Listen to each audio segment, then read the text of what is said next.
Hello मेरे प्यारे दोस्तों एवं विद्यार्थियों, आप सभी का हमारे जीआईसी मास्टर चैनल में स्वागत है। आप सभी हमारे साथ जुड़े रहिए, इस बात का हमें बहुत खुशी भी है और साथ ही साथ हमें ये आशा है कि आप इस चैनल के माध्यम से कुछ ना कुछ तो ज़रूर सीख के जाएंगे। आज हम जो बात करने वाले हैं वो है इलेक्ट्रिसिटी का अगला पॉइंट। देखिए, हम ये नहीं चाहते हैं कि आप कुछ गलत सीख के जाइए, कुछ अच्छा सीखिए, कुछ बेहतर बनाइए और डेली के डेली कुछ नया आपको सिखाया जाएगा। अगर आपको जैसे बहुत सारी चीज़ें देखनी है, इससे भी अदर रिलेटेड टॉपिक देखना है या किसी और बुक से भी देखना है, अदर मटेरियल्स भी देखने हैं, सारे बुक्स का कंक्लूजन एज अ पीपीटी के रूप में देखना है, तो आप बने रहिए हमारे साथ, क्योंकि इसके ख़त्म होने के बाद आपको वो सभी क्वेश्चन कराए जाएंगे, चाहे वो सीबीएसई के हों, चाहे यूपी के हों या आईसीएसई के हों, किसी के भी हो, आपको सारे क्वेश्चन प्रोवाइड करा दिए जाएंगे। आप बखूबी उसको क्या करिए, हल करिए, समझिए और नहीं आता है तो आप वीडियो को बार बार रोक करके देख सकते हैं। ठीक है, तो चलिए आज हम अपने बढ़ते हैं एक अच्छे से टॉपिक पर, जो इसका नाम क्या है, डेरिवेशन है। डेरिवेशन का मतलब होता है निगमन करना, कैसे व्युत्पत्ति करना। क्या होता है? डेरिवेशन का मतलब होता है व्युत्पत्ति करना। आज हम एक ऐसा फॉर्मूला है जिसकी व्युत्पत्ति करेंगे और वो फॉर्मूला किस चीज का है?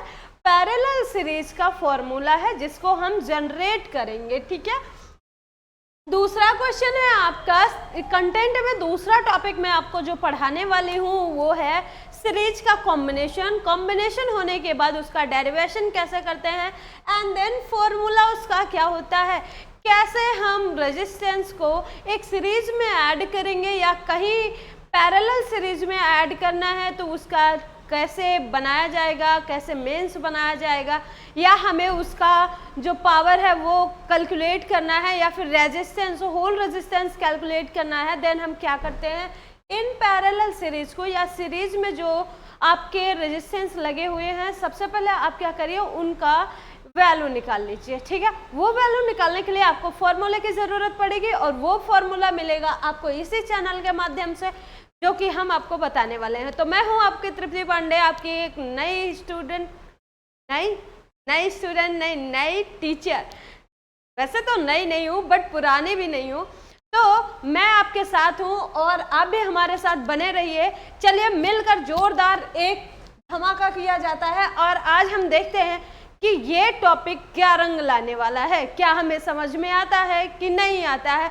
एज अ पीपीटी भी दिखाएंगे आपको, वो जो क्वेश्चन आपको कराए गए हैं उनसे बेस्ड न्यूमेरिकल, उनसे बेस्ड क्वेश्चंस, उनसे based short answer type question, वो सभी आपको प्रोवाइड कराएंगे। बस कल आज का और सेशन देखने के बाद आप बने रहिएगा हमारे साथ। ठीक है, तो हमें जो डेरिवेशन करना है वो पैरेलल सीरीज में करना है। क्या करना है, एक सीरीज लेना है जो पैरेलल में हो, जिसमें रेजिस्टर को पैरेलल में लगाया जाता है। तो पैरेलल का मतलब सबसे पहले जान लो, पैरेलल लाइन का मतलब क्या होता है, ऐसे लाइन जो एक दूसरे को कभी इंटरसेक्ट नहीं करती हैं, किसी भी पॉइंट पर इंटरसेक्ट नहीं करती हैं, तो हम कहते हैं वो पैरेलल है।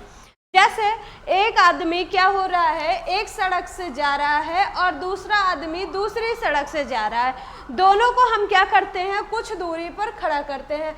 मान लो ये 5 मीटर की दूरी पर है, एक दूसरे से कितने दूरी पर है, 5 मीटर की दूरी पर है। अब ये अपने अपने रोड पर चलना स्टार्ट करते हैं, यहाँ से ये चलते हैं और यहाँ से ये चलने लगते हैं। अब हम क्या देखते हैं कि यहाँ पर जब पहुँच जाते हैं तभी भी इनके बीच की जो दूरी है वो 5 मीटर की ही है, और दूरी पर पहुंच जाते हैं तब भी क्या होता है, 5 मीटर की डिस्टेंस मेंटेन रहती है। आपको समझ में आ रहा है? तो अगर कोई आदमी लगातार अपनी डिस्टेंस को मेंटेन करके जाता है तो हम कह सकते हैं कि वो पैरेलल में जा रहा है। ठीक है, दूसरा पॉइंट ये है, पॉइंट ऑफ व्यू, कि हम कैसे समझे कि ये पैरेलल में है, सीरीज में है। तो हम अभी आपको रेजिस्टेंस के थ्रू नहीं बता रहे हैं, हम बता रहे हैं आपको पैरेलल लाइन कौन सी होती है या पैरेलल लाइन कैसी होती है। तो वो लाइंस जो एक दूसरे को कभी इंटरसेक्ट किसी भी पॉइंट पर ना करें, एज अ इन्फिनिटी तक टेंड करो और कभी इंटरसेक्ट ना हो, तो समझ लेना वो लाइन कैसी है, पैरेलल है। ठीक है, जैसे बाय हैंड रूल आप देखिएगा, ये मेरा एक हाथ है, ऐसे करके ये आगे जा रहा है और दूसरा हाथ मेरा कुछ ऐसे जा रहा है।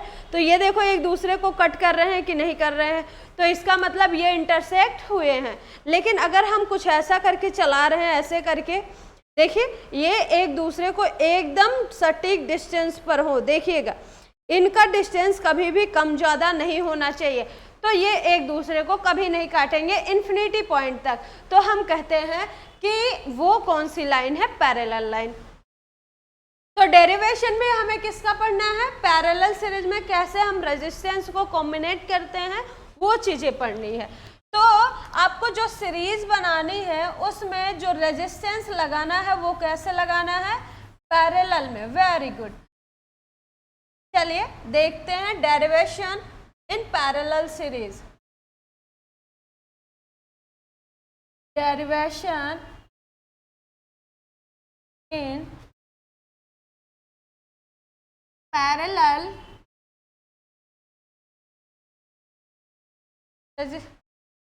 derivation of resistor in parallel series।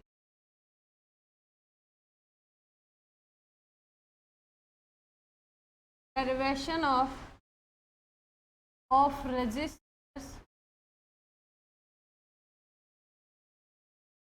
in parallel।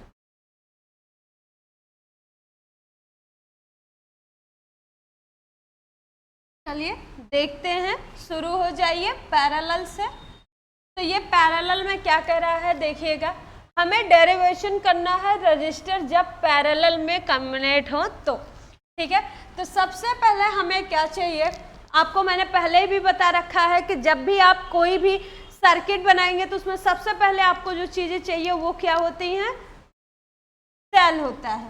क्या होता है, सेल। तो हम सबसे पहले ले लेंगे सेल।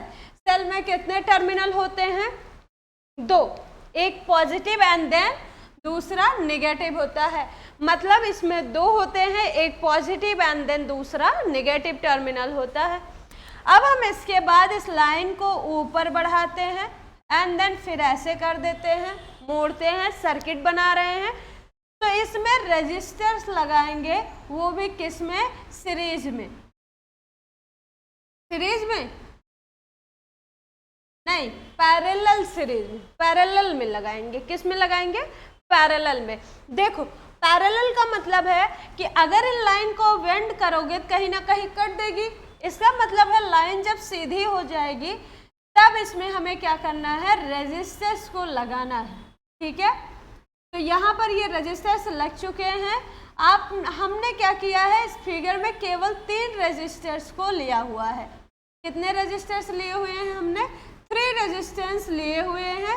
एंड देन फिर हमने क्या किया है, इनको कॉम्बिनेट कर दिया है। एंड फिर हमें क्या करना है, एक अमीटर लेना है, उसको लगाना है। अमीटर क्यों लगाया जाता है, किसी भी परिपथ में बह रही धारा का मान पता करने के लिए। मतलब जब हमें ये मेजरमेंट करना हो कि उस सर्किट में कितनी करंट फ्लो हो रही है, तब हम वहां पर क्या लगाते हैं, अमीटर लगा देते हैं। एंड देन फिर हमें क्या लगाना है, एक कुंजी लगानी है जो पहले तो ऑफ कर देनी है उसकी स्विच, नहीं पहले से ही झटका मारेगा, क्योंकि स्विच ऑन होने पर लाइट अपने आप या करंट अपने आप आ जाती है, ये बात आप भी जानते हैं, ठीक है। अब यहाँ पर मैंने एक बात ध्यान देने के लिए कहा था कि जब भी आप सर्किट में अमीटर को ऐड करेंगे तो वहाँ पर ये चीज़ देखना नहीं भूलेंगे कि अमीटर का कौन सा टर्मिनल सेल के कौन से टर्मिनल से ऐड हुआ है, ठीक है। तो यहाँ पर हम देखते हैं सेल का नेगेटिव टर्मिनल है, इसलिए अमीटर का नेगेटिव टर्मिनल से, और देन पॉजिटिव टर्मिनल को पॉजिटिव टर्मिनल से ऐड कर देंगे, ठीक है। और ये हमारी क्या है, कुंजी, स्विच है, क्या है, की है, प्लग की। इसका नाम क्या है, प्लग की। प्लग की को ही कुंजी कहते हैं, स्विच कहते हैं, ठीक है, बटन भी कह सकते हो। यहाँ पर हमने 3 रेजिस्टेंस लिए हुआ है। मान लो पहला रेजिस्टेंस R1, दूसरा R2 एंड थर्ड R3 है। अब आपको पता है कि इसमें लाइट कहाँ से कहाँ जाएगी या करंट कहाँ से कहाँ फ्लो होगी, तो वो होगी पॉजिटिव टू नेगेटिव। तो हमने कर लिया इनको पॉजिटिव टू नेगेटिव टर्मिनल की ओर। अब यहाँ से देखिएगा क्या इसमें वोल्टेज होगा या नहीं होगा। फिगर देख लीजिए, फिगर देख के बताइए कि सीरीज में अगर हम किसी को लगा रहे हैं या फिर पैरेलल में हम किसी रेजिस्टर को लगा रहे हैं तो क्या उसमें वोल्टेज होगा या फिर नहीं होगा। ऑफ कोर्स क्या होता है, वोल्टेज तो होना ही है। देखो इसमें सोचने की एक भी पॉइंट की बात नहीं है, क्योंकि जब तक वोल्टेज नहीं लगेगा करंट आगे नहीं बढ़ेगी। वोल्टेज का काम क्या होता है, करंट को धकेलना, धक्का मारना। अगर वो करंट को धकेलता है तभी करंट आगे बढ़ती है, नहीं तो नहीं बढ़ती। और ये काम किसका होता है, मेनली वोल्टेज का होता है। तो इसमें वोल्टेज तो है, अब वो लगाना जरूरी नहीं है, आप वोल्ट मीटर लगा भी सकते हैं, ऐसा नहीं है कि फिगर में नहीं लगा सकते, लेकिन इसमें वोल्टेज है और वो बैटरी के थ्रू आपके पास पहुंच रहा है। ठीक है, तो यहाँ पर देखिएगा, अगर हम कहें कि इसमें जो वोल्टेज है वो क्या है, इक्वल है कि अनइक्वल है। हाँ देखिएगा कि यहाँ पर जो वोल्टेज है वो इक्वल है कि अनइक्वल है। वोल्टेज यहाँ पर है, यहाँ से जा रहा है, पूरे सर्किट में वोल्टेज एक जैसा ही होगा, क्योंकि ये पैरेलल सीरीज में है और पैरेलल सीरीज में कभी भी वोल्टेज अलग अलग नहीं होता है। ऐसा क्यों होता है, क्योंकि ये जो जितना ही वोल्ट बैटरी का वोल्टेज देगा उतना ही करंट इसमें क्या होगा, फ्लो होगा। ठीक है, तो यहाँ से जो वोल्टेज जाएगा वो सभी में जाएगा, क्योंकि इक्वल इक्वल डिवाइड हो जाएगा, या फिर ज़्यादा कम डिवाइड होगा तो इससे नहीं होता है। क्योंकि अगर 220 वोल्टेज की लाइट आ रही है तो ये लाइट ही सब में जाएगी, वोल्टेज सब में नहीं जाता है। ठीक है, तो इसलिए यहाँ पर कहा जाएगा कि इन सभी का वोल्टेज कैसा है, सेम है। इसमें भी वोल्टेज भी है, इसमें भी वोल्टेज भी है और इसमें भी वोल्टेज भी है। इसका मतलब ये है कंप्लीट रेजिस्टर में वोल्टेज जो है वो कितना है, V है। ओके, इसके बाद करंट की बात आती है। तो मान लो यहाँ से करंट निकली, एक एग्जाम्पल के थ्रू आपको बताते हैं कि कैसे करंट अलग अलग या एक जैसी होती है। जैसे आपके घर एक ट्यूबवेल है, मशीन, यहाँ से पानी निकल रहा है एंड यहाँ पर आपने एक नाली बनाई हुई है जिसमें ये सारा पानी जा रहा है। ठीक है, अब यहाँ से ये नाली के थ्रू 3 नालियाँ और निकली हुई हैं। ठीक है, कितनी नालियाँ निकली हुई हैं, 3 नालियाँ। अब यहाँ से देखिएगा कि ये जो पानी आ रहा है पूरा ट्यूबवेल से वो इस नाली में आया है। अब इस नाली से ये कितने भागों में बटेगा, 3। क्या तीनों नालियों में पानी जाएगा, ऑफ कोर्स जाएगा, लेकिन किस में ज्यादा जाएगा किस में कम, क्या ये आपको पता है। बहुत सही, कभी कभी आप कहते हैं कि ये सामने वाली लाइन पे बहुत ज़्यादा जाता है, अलग अलग पे नहीं जाता है। तो वहाँ पर मेरा क्वेश्चन ये है कि अगर ऐसा कुछ होता है तो भैया हमने क्या कर दिया, इस लाइन में गड्ढा कर दिया, बहुत ज़्यादा गहरा इसको बना दिया। इस नाली को मैंने गहरा बनाया है जबकि इस नाली को एकदम सपाट बनाया है।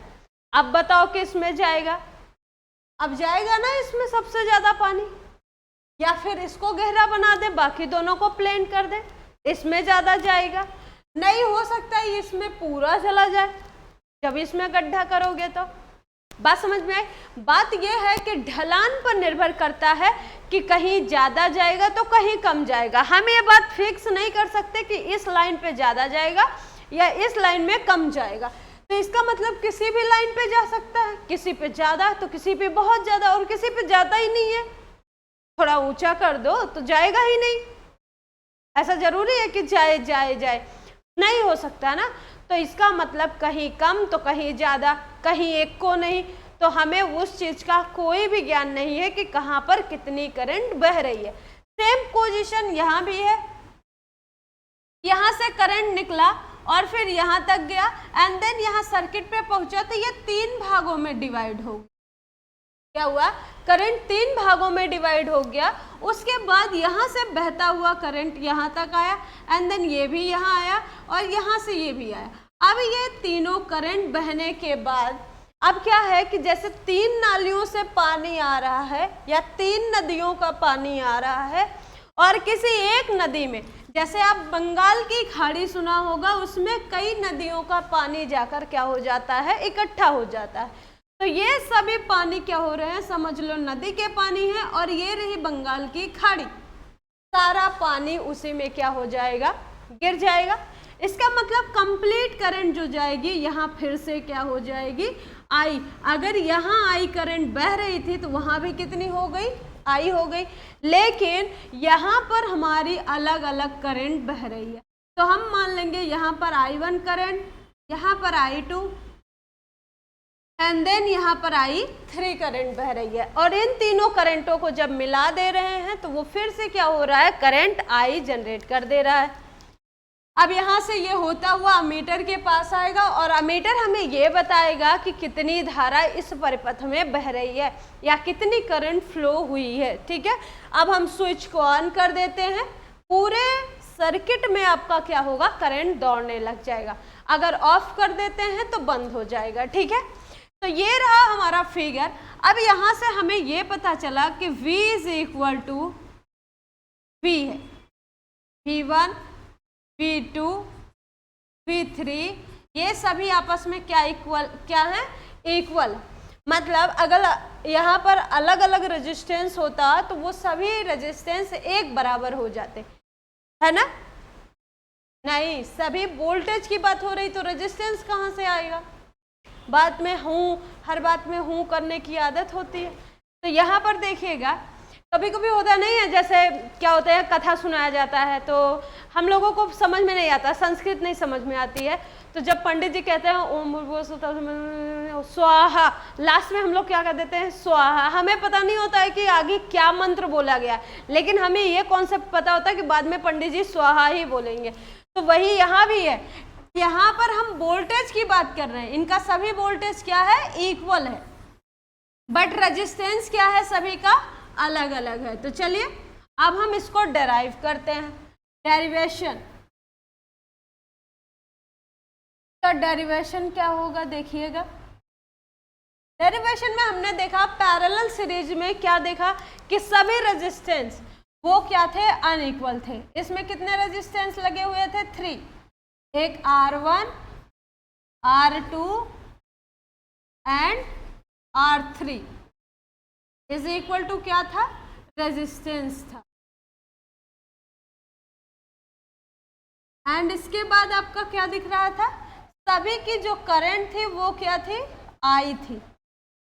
हाँ, करंट भी अलग अलग थी, I1 I2 एंड I3 बह रही थी। इतनी करंट बह रही थी जो बाद में क्या हो जा रही थी, I।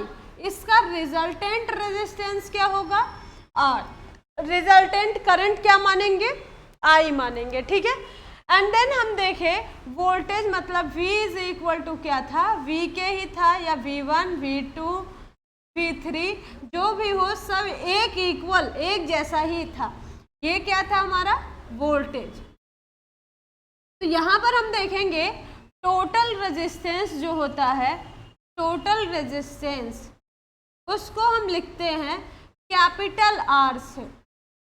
And then total current की बात की जाए तो ये कैपिटल I से लिखा जाता है। एंड वोल्टेज, टोटल वोल्टेज किससे लिखा जाता है, वोल्टेज को लिखते हैं हम V से। ठीक है, अब हमने देखा कि सभी चीज़ों को ऐड करने के बाद कि कौन कैसा हो रहा था, पैरेलल में निकालना है हमें। तो इसमें निकालना क्या है हमें, ये भी देख लेते हैं। यहाँ से देखिएगा, हमें इस परिपथ में ये पता है कि वोल्टेज कितना है, कितना वोल्टेज की लाइट आ रही है, सभी में एक जैसा आ रहा है, वोल्टेज जो है एक जैसा आ रहा है। लेकिन हमें ये नहीं पता है कि किस सर्किट में या फिर किस लाइन में कितनी ज़्यादा करंट है या कितनी कम करंट है। तो हमें वही करंट पता करना है कि कितना करंट है इसमें। ठीक है, तो हमें I निकालना है। तो हम जानते हैं I इज इक्वल टू क्या होता है, total current is equal to I1 plus I2 plus I3। जैसे घर में कहते हैं टोटल कितने सदस्य हैं, तो आप क्या करते हैं, सभी को जोड़ लेते हैं तो बता देते हैं कितने सदस्य हैं। वैसे ही अगर आपसे टोटल करंट पूछा जा रहा है तो आप कह सकते हैं कि इन सभी का ऐड या सभी का सम। तो हम जानते हैं according to Ohm's law, according to Ohm's law, Ohm's law के अकॉर्डिंग क्या कहता है, V is equal to R I. तब I इज इक्वल टू क्या होगा, V अपान R, क्योंकि ये R मल्टीपल प्रोडक्ट में है इसलिए उधर साइड में जाएगा तो ये क्या हो जाएगा, उसका डेरिवेटिव हो जाएगा। ठीक है, तो यहाँ पर देखिए अगर I is equal to V upon R है, ठीक है, बात समझ में आ रही है। अगर पहली total current is equal to total voltage, हमारा टोटल रेजिस्टेंस है, तो इसका मतलब है कि यदि हम पहले सर्किट की करंट की बात करें जिसमें सभी में वोल्टेज तो सेम है बट पहला I1 जो करंट था वो किस रेजिस्टेंस में मिला था हमें, फर्स्ट रेजिस्टेंस में। पहले R1 में I1 धारा बह रही थी और R2 में कौन सी धारा बह रही थी, I2 धारा बह रही थी, और जो R3 था थर्ड नंबर का रेजिस्टेंस उसमें क्या था, I3 धारा बह रही थी। ठीक है, इन तीनों का मान हमें पता चल गया। ठीक है, पुटिंग द वैल्यू ऑफ, इसको इक्वेशन फर्स्ट ही मान लो, putting the value of, putting the value of I1, I2 and I3 in equation first. जब हम फर्स्ट इक्वेशन में इन सभी की वैल्यू को पुट करेंगे तो क्या आएगा, देखो I is equal to I1 plus I2 plus I3 है, तो यहाँ पर I इज इक्वल टू क्या लिखा है, I is equal to V upon R, I is equal to V upon R, तो यहाँ लिखो V अपान R। I1 की वैल्यू क्या है, I1 की वैल्यू है V अपान R1 और I2 की वैल्यू क्या है, V अपान R2, I3 की V अपान R3 है। अब हम क्या करेंगे, देखेंगे कि ऐसा कौन सा फैक्टर है जो इसमें कॉमन पॉइंट में है। तो यहाँ V अपान R तो लिख लेंगे हम, यहाँ पर कॉमन ले लेंगे V को, बिकॉज सभी के पास एक जैसा है। तो यहाँ बचेगा 1 अपान R1, यहाँ बचेगा 1 अपान R2। 1 कहाँ से आया, बिकॉज ये V कॉमन हुआ, कॉमन होने के बाद बाहर आया है, तो यहाँ पर जब कुछ नहीं बचता है तो 1 बच जाता है। ठीक है, तो यहाँ पर 1 अपान क्या हो जाएगा, R3। V से V कैंसिल होगा क्योंकि ये दोनों एक दूसरे के साथ डिवाइड में है। ठीक है, तो बचा 1 upon R is equal to 1 upon R1 plus 1 upon R2 plus 1 upon R3। That's called formula of resistors in parallel. ठीक है, आपका फॉर्मूला कंप्लीटली एस्टेब्लिश हो चुका है, यही है इसका डेरिवेशन।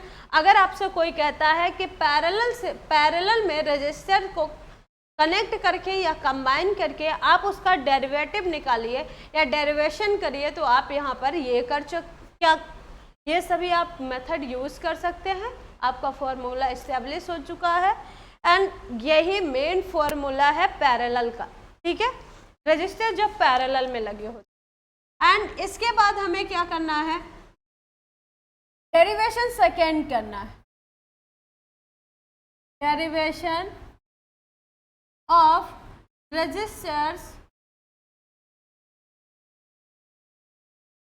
इन सीरीज। जब किस में हो, सीरीज में हो। ये रजिस्टर्स जब किस में हो, सीरीज में हो, तब हम कैसे करते हैं। अगर मान लो कोई भी रेजिस्टेंस है जो सीरीज में लगा हुआ है तो वहाँ पर टोटल रेजिस्टेंस क्या होता है। तो आइए सबसे पहले कॉम्बिनेशन पर देखते हैं, कॉम्बिनेशन इसका कैसे होगा। तो इसमें हमने सबसे पहले जितना हमें रेजिस्टेंस चाहिए 1, 2, 4, 6, तो 1 से तो बनेगा नहीं, 2 या 2 से अधिक होना चाहिए। तो हम ले लेते हैं किन्हीं 3 रेजिस्टेंस को। ठीक है, ये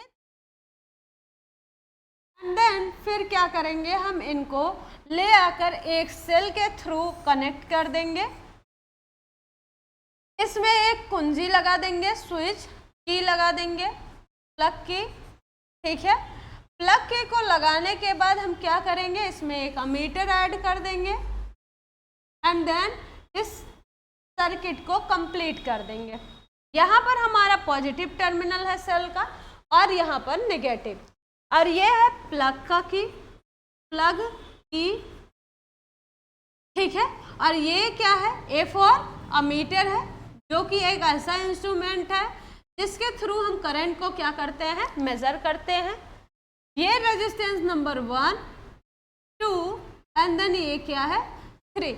इसमें जो है एक दूसरे का सर आपस में भिड़ा हुआ होता है। ये बात ध्यान रखना, कभी भी जब आपसे कोई पूछे कि सीरीज में कैसे रेजिस्टेंस को जोड़ते हैं या ऐड करते हैं, तो आप हमेशा कहिएगा कि इसका जो फर्स्ट साइड होता है एंड सेकेंड साइड, दो टर्मिनल्स होते हैं, इसमें भी ना एक बैटरी से अगर कनेक्ट है तो दूसरा दूसरे रेजिस्टेंस के हमेशा पहले या दूसरे से कनेक्ट होगा।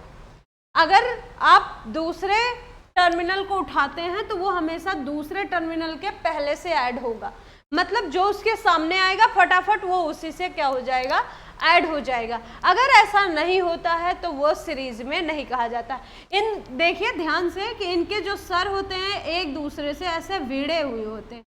आप पूरे सर्किट में यहाँ भी लगा दीजिए तो ये लाइन जब आएगी तो इसका पॉइंट जो लास्ट वाला है, अगर मान लो यहाँ एक रेजिस्टेंस लगाया हुआ है तो यहाँ से जो लाइन आएगी वो यही में तो छुएगी।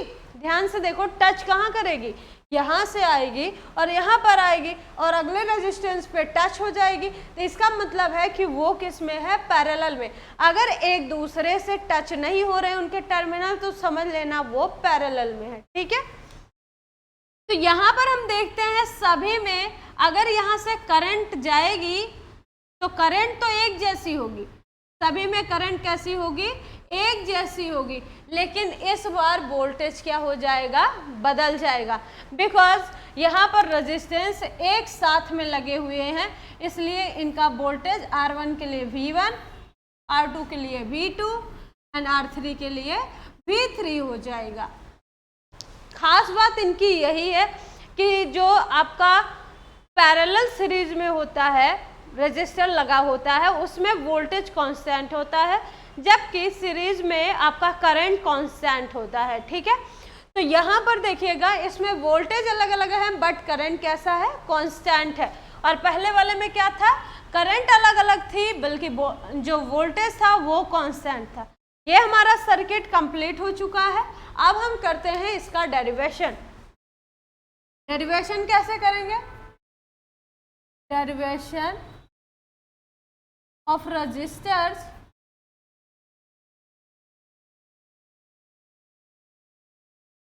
इन सीरीज, ठीक है। सीरीज में कैसे करते हैं, देखिए सीरीज में करने के लिए आपको कुछ बहुत ज़्यादा ज़रूरत नहीं है, फिर से लगाइए according to Ohm's law, according to Ohm's law.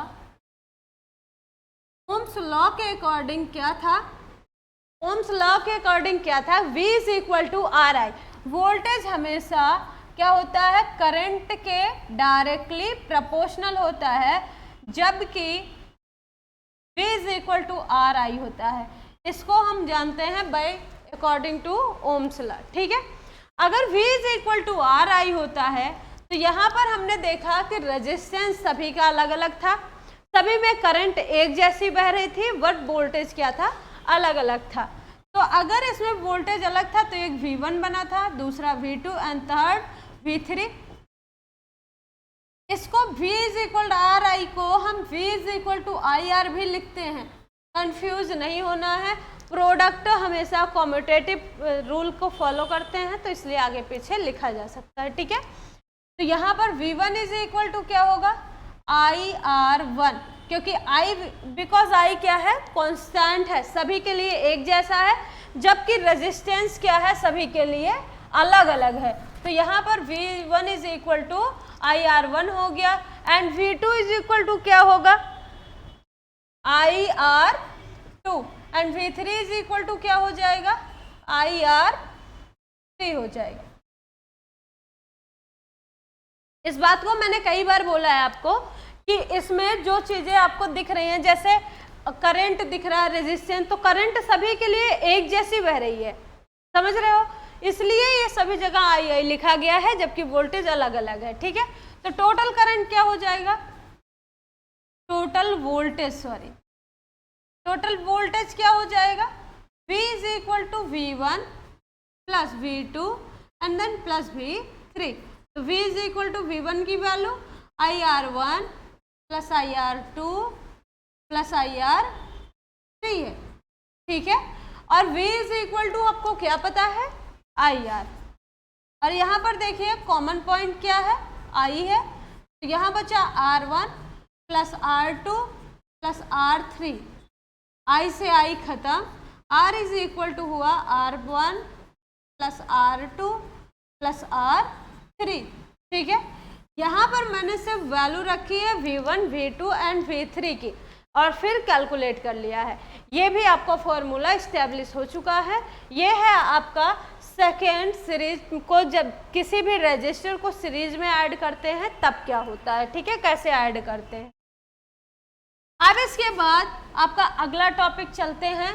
अच्छा, इस पे बेस जो न्यूमेरिकल है उसके लिए आप थोड़ा भी परेशान नहीं होंगे, और आपको उससे बेस्ड न्यूमेरिकल प्रोवाइड करा दिए जाएंगे, ये मेरी गारंटी है। इसी चैनल पर आप जुड़े रहिए, आपको सभी न्यूमेरिकल RS अग्रवाल, मित्तल, सभी बालाजी प्रकाशन, सभी प्रकाशन से आपको क्या होगा, क्वेश्चन आपको मिल जाएगा। ठीक है, राजीव से भी मिलेगा, NCERT के भी मिलेंगे। ठीक है, यहाँ देखिए आपका अगला टॉपिक जो है उसका नाम क्या है, इलेक्ट्रिकल एनर्जी है। क्या है, इलेक्ट्रिकल एनर्जी। भैया मेरे पास बहुत एनर्जी है, बहुत लोग कहते हैं ना वो बहुत मोटा दिखता है इसलिए उसके पास बहुत ज़्यादा एनर्जी है, या फिर कोई क्या कर दे, अचानक से 50 किलो की बोरी उठा लेता है, और दूसरा आदमी दुबला पतला है जो वो नहीं उठा पाता है, तो क्या होता है, वो कहता है कि भैया मैं पतला हूँ, मेरे पास इतनी हिम्मत नहीं है कि मैं इसको उठा सकूँ। तो इसका मतलब वो डायरेक्टली क्या बोलता है कि मेरे पास इतनी क्षमता नहीं है, इतनी ऊर्जा नहीं है, किस लिए, काम को करने के लिए। तो किसी काम को करने के लिए हमारे पास जो क्षमताएं उत्पन्न होती हैं वो क्या होती है, शक्ति होती है कि ऊर्जा होती है, हाँ ऊर्जा होती है। एनर्जी क्या होता है, देखिए capacity to do work, capacity to do work.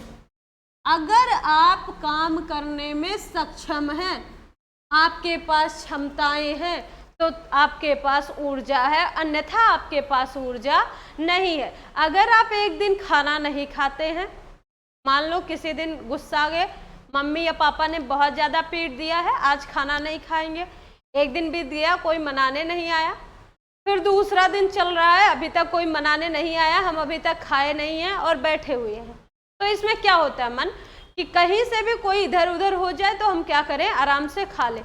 नहीं तो अगर सबको पता चल गया हमने खा लिया है तो हमारा जो गुस्सा है वो किसी काम का नहीं होगा, क्योंकि हम गुस्सा किस लिए करते हैं, जब हमें कुछ लेना होता है, उस चीज़ की जिद करते हैं, अगर वो नहीं मिलता है तो हम खाना छोड़ने की धमकी दे देते हैं।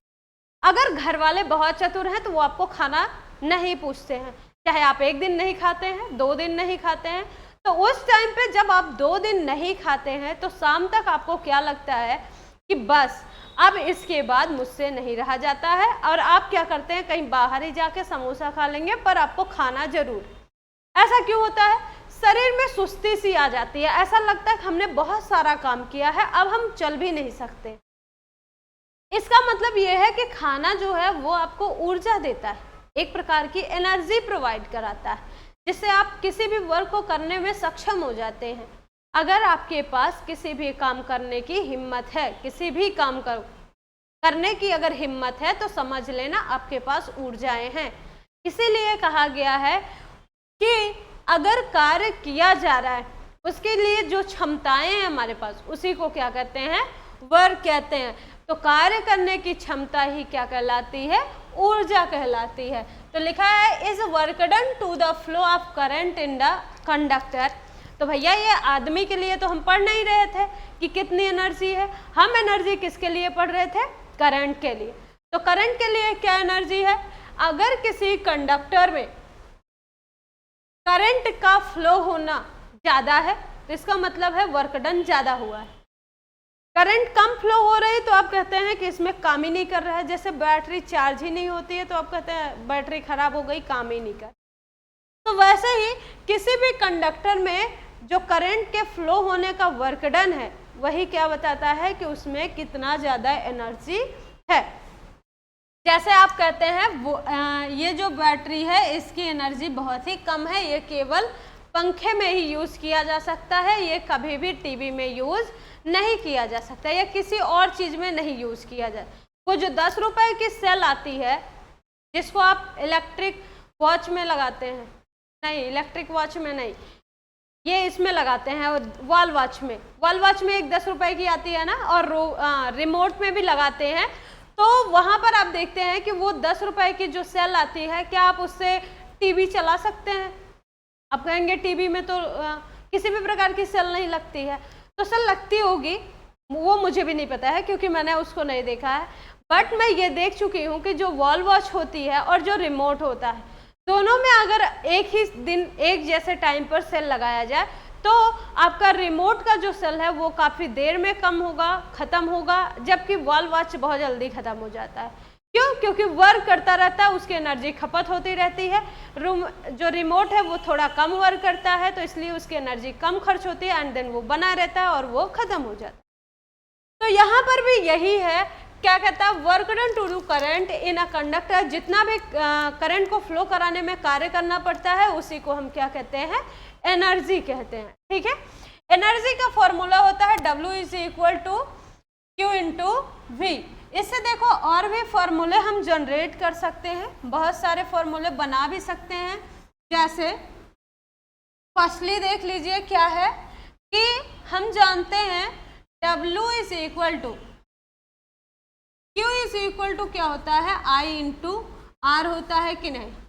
आपको फॉर्मूला पढ़ाया गया है कि Q is equal to I R, पक्का है? गलत है, I इंटू टी होता है। हाँ मत कर देना, Q इंटू क्या, Q is equal to I upon T की आई अपान, हाँ इस बात को कंफर्म करो क्योंकि मल्टीपल चॉइस में ऐसा ही क्वेश्चन आता है, I is equal to Q upon T या Q is equal to I into T. हाँ दोनों एक ही है, क्योंकि जब यहाँ पर क्या करेंगे, हम पक्षांतर करेंगे, टर्म्स करेंगे इधर इधर, तो ये क्या होंगे, सेम जैसे होंगे। तो I is equal to Q upon T होता है जबकि Q is equal to I into T होता है। तो R नहीं लिखना है, ठीक है। तो यहाँ पर I इंटू क्या लिखते हैं, T लिखते हैं, ठीक है। और V इज इक्वल टू क्या लिखते हैं, आई आर लिखते हैं। V इज इक्वल टू क्या करते हैं, आर आई या आई आर लिखते हैं। तो हम एक जगह ये कर सकते हैं कि Q की वैल्यू रख दें। Q की वैल्यू क्या है, I इंटू टी, और V की वैल्यू है I इंटू आर।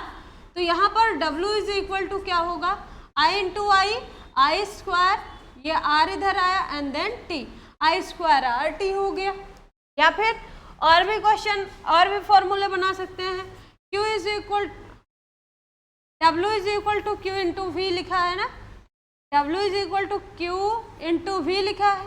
तो यहाँ पर W is equal to V को कांस्टेंट रहने दो, I को बदल, Q को बदल दो, I into T into V हो गया। तो यहाँ पर W इज इक्वल टू क्या आएगा, VIT हो जाएगा। क्या हो जाएगा, VIT। मतलब एक में क्या हो गया, I स्क्वायर आर टी हो गया, एक में VIT हो गया। और अगर मैं इसको और भी चेंज करना चाहती हूँ तब क्या हो सकता है, W इज इक्वल टू क्या दिया गया है, Q इंटू V दिया है ना।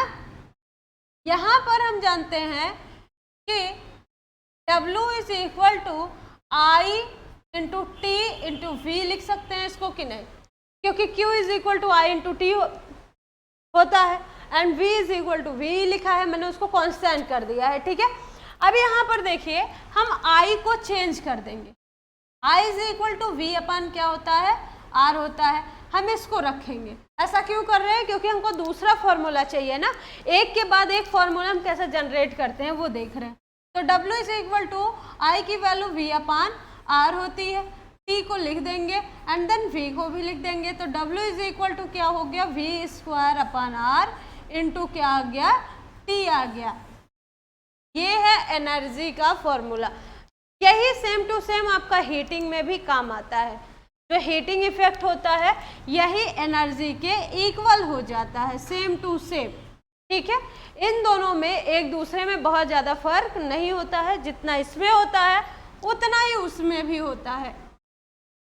जैसे इलेक्ट्रिक पावर किसको कहते हैं, is the rate at electric is use, is the rate at which electric use, मतलब कार्य करने की जो समय दर होती है उसी को शक्ति कहते हैं। जैसे एक आदमी किसी कार्य को 10 मिनट में खत्म करता है और दूसरा आदमी उसी कार्य को 20 मिनट में खत्म करता है, तो किसकी एनर्जी ज़्यादा है, किसके पास पावर ज़्यादा है, किसके पास पावर कम है। तो ये पता चलता है कि जिसने कम समय में ज़्यादा काम